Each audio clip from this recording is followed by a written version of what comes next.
ghost schools and things that go bump in the night. Do you guys have a bucket list? A list of things that you'd like to do before your life is over?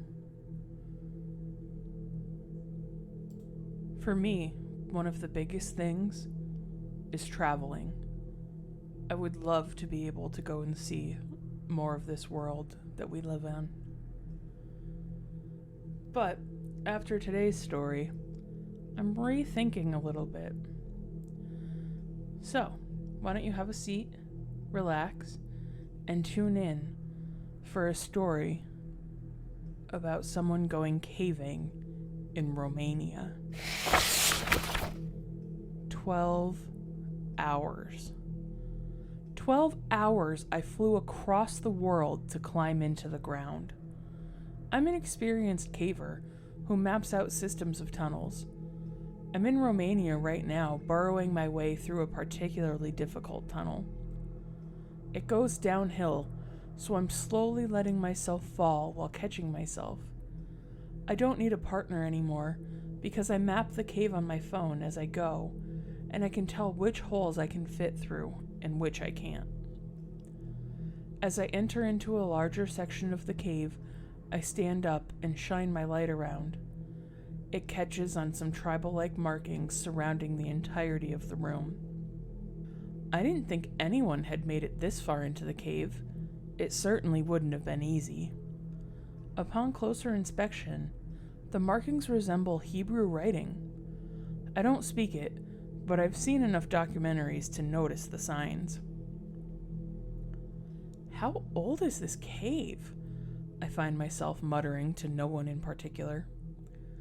I edge along the walls of the room, scanning and looking for anything that might jump out at me. As I move along, I find different sets of languages, all the same rough length, almost like translations. I quickly stride across the room, scouring the walls for English until I see it. Abandon all hope, ye who enter here. The inscription found above the gates of hell. It's got to be some elaborate prank, an art exhibit lost to time. As quickly as I read the statement, hot air passed by my neck, causing me to turn in a circle, scanning the room. I noticed that I had lost my sense of direction while searching for the inscription.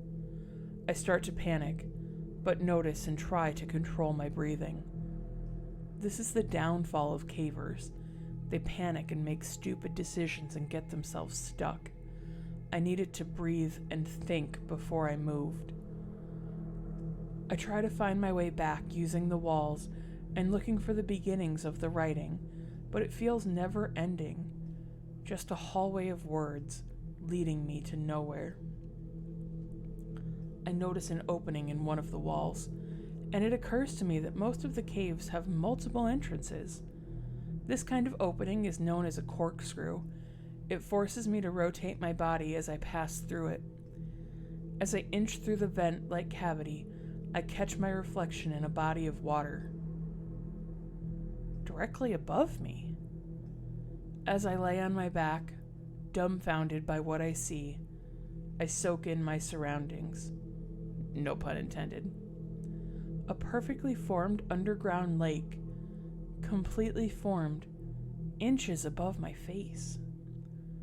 With the small amount of headroom, I rotate my head and see this seemingly suspended accumulation of water spans for hundreds of meters in both directions. Perfectly still, perfectly clear, offering a stunning reflection of myself. Something about the reflection seems off, though, like a mirror with a half-second of delay, or how your voice doesn't sound like your own in recordings. I continue to study the image above me when I notice my reflection begin to move, my right arm extending towards the surface of the water. I try to shuffle out towards the direction I came, but find myself stuck. My double's hand approaches the surface of the water, the barrier separating us. I try every caver's method to unstick yourself, when I notice the smile on the face of my duplicate. His hand wraps around my throat, cold and clammy, like human flesh that spent years underground and underwater. With strength unmatched by any human, it pulls me free from the rocks through the water. I feel bones break as I'm forced to pass through the opening towards the water at incredible speeds. I'm being dragged through the water, liquid filling my lungs and burning my eyes as I try to cling to anything, but my efforts are futile. Endless expanse is all I see between my thrashing arms. I black out. When I awake, I find myself in another room. My clothes are astonishingly dry. I lay on the cold ground of the cave and collect my thoughts.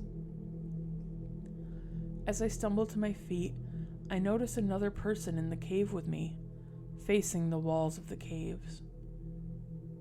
That's when I notice the inscriptions. I'm back in the room where I started. I call out to the other person. As I wait for a response, I notice the similarity in our clothing and our hair. The person appears to be writing, their right arm extended with a black crystal-like stone in their hand, etching words I can't understand into the wall. I slowly approach them and notice that it really is me. Hello? Who are you? How did you get down here? As I align myself with his line of vision, I notice the one difference between us. This being has no eyes, just sockets. It doesn't seem to notice my presence, but I don't intend to give it the chance. I start running, feeling my feet slipping beneath me on the damp floor of the cave. I scramble towards the other side of the room, illuminated only by my headlight. I round a corner 50 meters from where I started. I don't know what this thing was, or where I am. My phone has a signal, for some reason, but no one's picking up. Not even 911. I don't know what to do other than ask for help. Please send someone to my location and tell them, "Abandon all hope, ye who enter here." Abandon all hope, ye who enter here.